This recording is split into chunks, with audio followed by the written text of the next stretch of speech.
Hey guys, Fiction Addict here. Today I'm going to try and do an unscripted. Gonna see some jump cuts. There's going to be a few different things because I'm not as good at ad-libbing as CJ is. He's really better at off-the-cuff stuff. I need a script generally. My thoughts may also come out a little bit disjointed because they're a series of film clips put together with my current thought process. So, yeah. Sorry about that. I'm a writer whose brain likes to go all over the place. So I need something anchoring me, something I can reference. But I still want to try and do this because honestly this is something that's bugged me for a really long time. And I feel it's important to say something about it. That being said, I'd ask this much of you. I may say some things you're going to disagree with.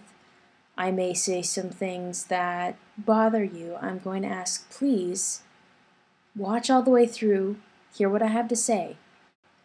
I just feel it's really important to say this. Let me start off by telling you something about myself. I'm a Christian.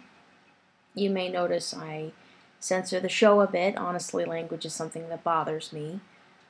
Partly because I believe words have a lot of power. Just in general. I mean, you look at speeches that are made, you look at books that are written, what moves people? It's words. So I take a lot of stock in how much power words hold. And I censor a bit. I'm going to be poking fun at myself for that because I know I'm a little uptight about it, but it's just something that bugs me. But like I said, I'm a Christian. And there's something that really disturbs me. And the name of this something, this place, this group of people is called Westboro Baptist Church. I just don't know. I mean, I heard a few years back, several years back actually, that there's this weird church that picketed soldiers' funerals. And I wasn't happy about that. I'm like, what are you doing? And they're like, oh, God is happy that your soldiers are dead. And I'm like, well, that's dumb. And in some respects, hear me out, I could understand where some people would be upset. They'd say, oh, we're protesting the war by protesting the soldiers' funerals. I still didn't like that they did that. But I could see where somebody would think there was some logical basis for doing that, even though it wasn't right. A few months back, there was a shooting at Sandy Hook Elementary. A lot of people were asking where God was. Westboro Baptist Church came out, and they picketed the funerals of the children who were shot. When I heard about this, I went, please, this has to be a hoax. This can't be real. People cannot be this. Christians cannot be this unkind. And I went to their page, which incidentally is godhatesfags.com. I only found that because I googled Westboro Baptist Church.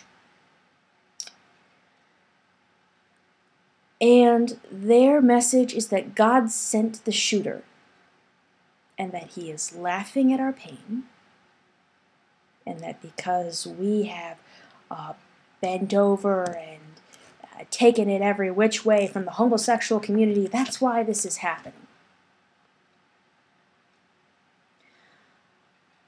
For a few days, I was ashamed to be under the same name as these people. Until I was told by some friends, who I went around apologizing to my non-Christian friends, I am sorry. I cannot believe that this is happening. And I was told by them, addict, those aren't Christians. We've seen Christians, we've seen real Christians, that those are not Christians. And it took them telling me that to realize, no, they're not. But their message And it's not just them and that message. Their whole thing, their huge thing, is this huge attack against the homosexual community. And here's where I get into the topic where some of you may not like. I don't know. But here we go. I have this radical idea, I don't know, that while I do not condone the actions of people who are homosexual, neither am I going to condemn them, because it's not my place. You know what is my place? It's actually stated pretty clearly in the Gospels what my place is. I'm going to pull out one of the heaviest verses first, right here. John 13:34 through 35. No, that's not memorized. I'm reading it. I don't have a lot of things memorized. A new command I give you. Love one another. As I have loved you, so you must love one another. By this, everyone will know you are my disciples if you love one another. Guys, if you love one another, then they'll know you're the disciples of Jesus. Westboro, what are you doing? A lot of times you hope that evil is going to be something real easily recognized, like Hitler or Stalin or what happened on 9/11, or you hope that it's something as you look at it, you go, oh, that's just evil. Sometimes you have to look around the people near you carefully, because sometimes evil takes on the name of good and parades itself around as good and goes, oh, guess what? We're good. We're doing the right thing. We're promoting God's kingdom.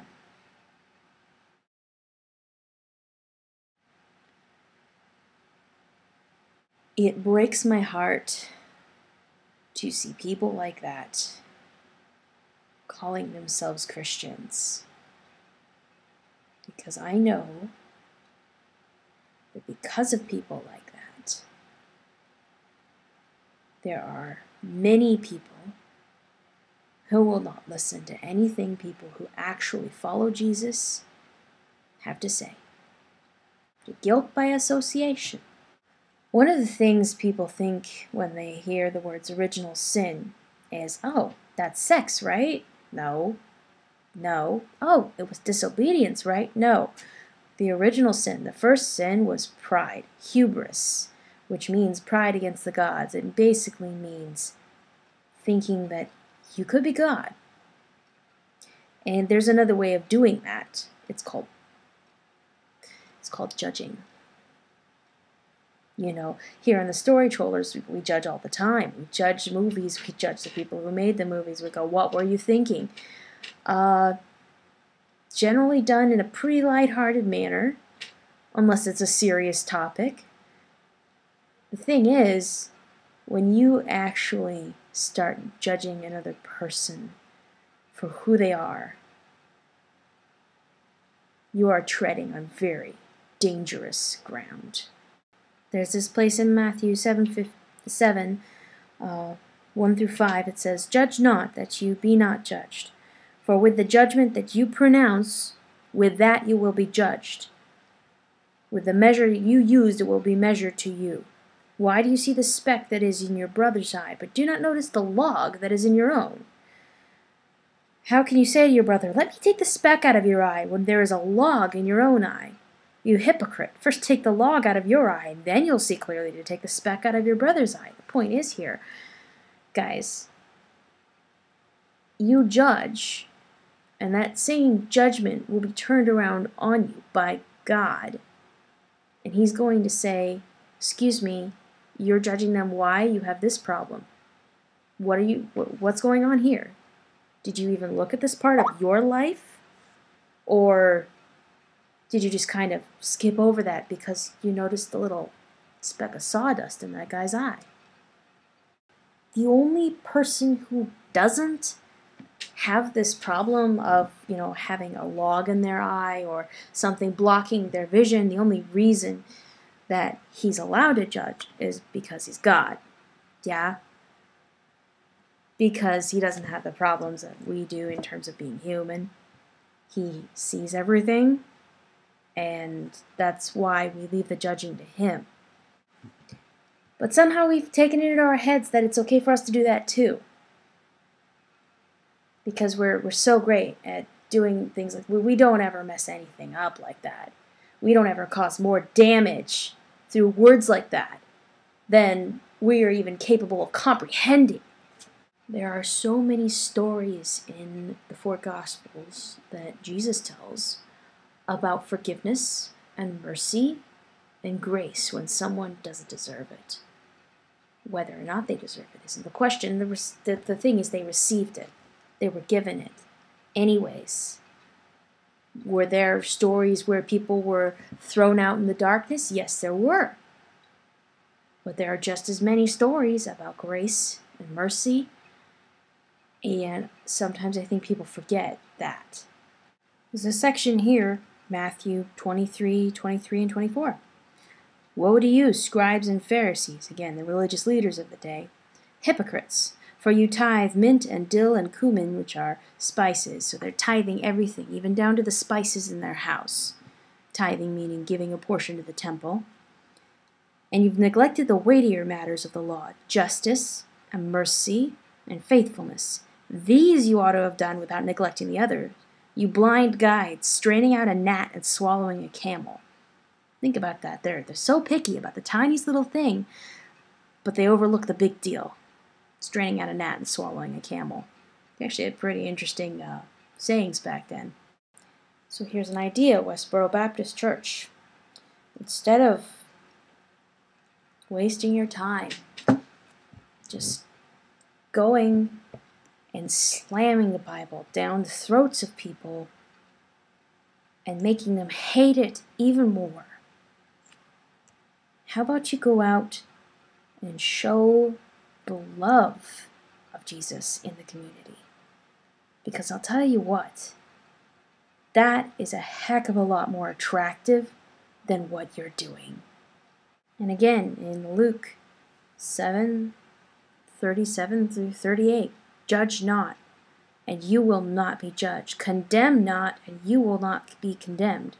Forgive, and you will be forgiven. Give, and it will be given to you. Good measure, pressed down, shaken together, running over, will be put into your lap.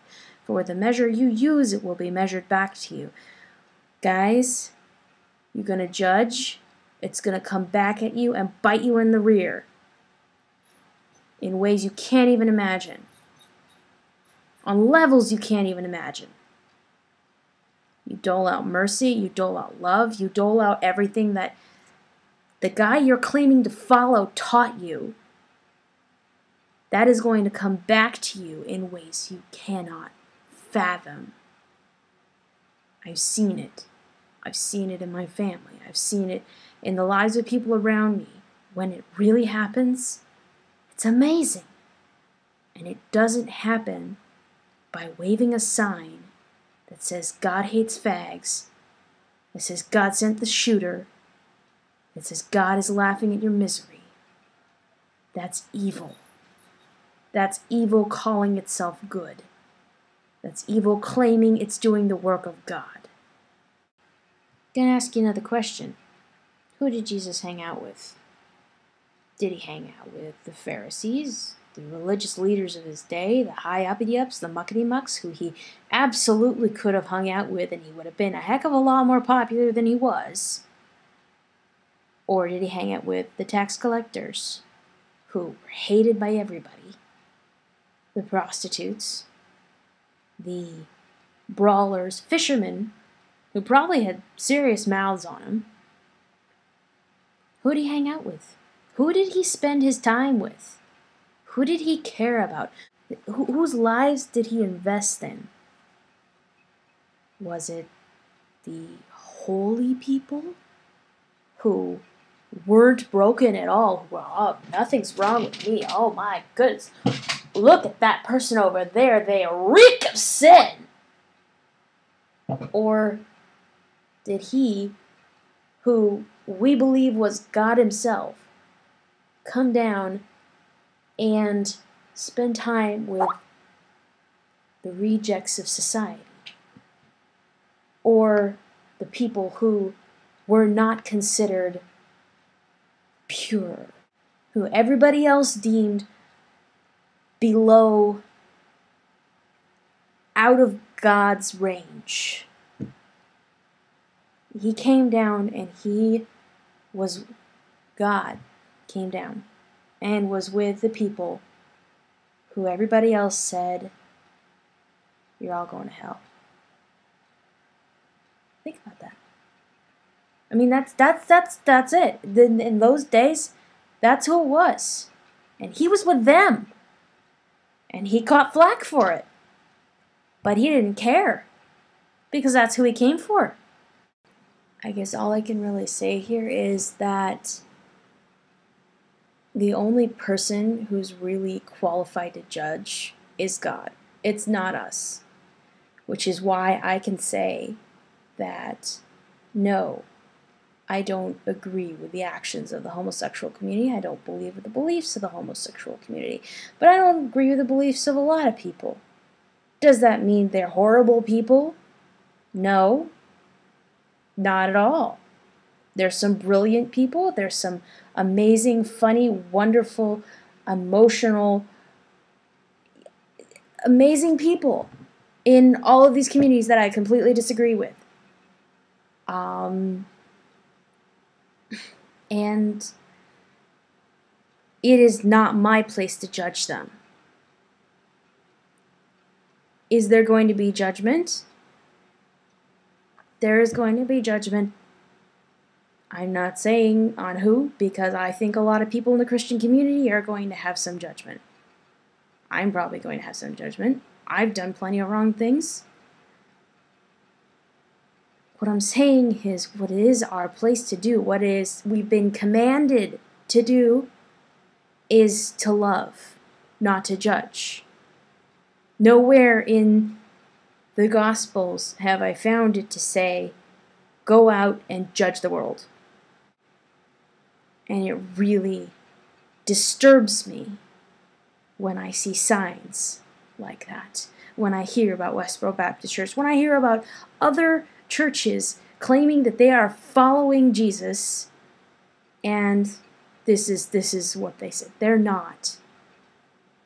They can't be. Because it's not what he said. Guys, read it. Read it, and I'm talking to you, Westboro. This is what I have to say, guys. I mean, look, I'm not a theologian. I don't have a degree. I don't know Greek, Aramaic. I know a couple words in Hebrew. And if you try to start a debate with me, I'll be honest, I'm probably going to ignore you because I don't know all the answers.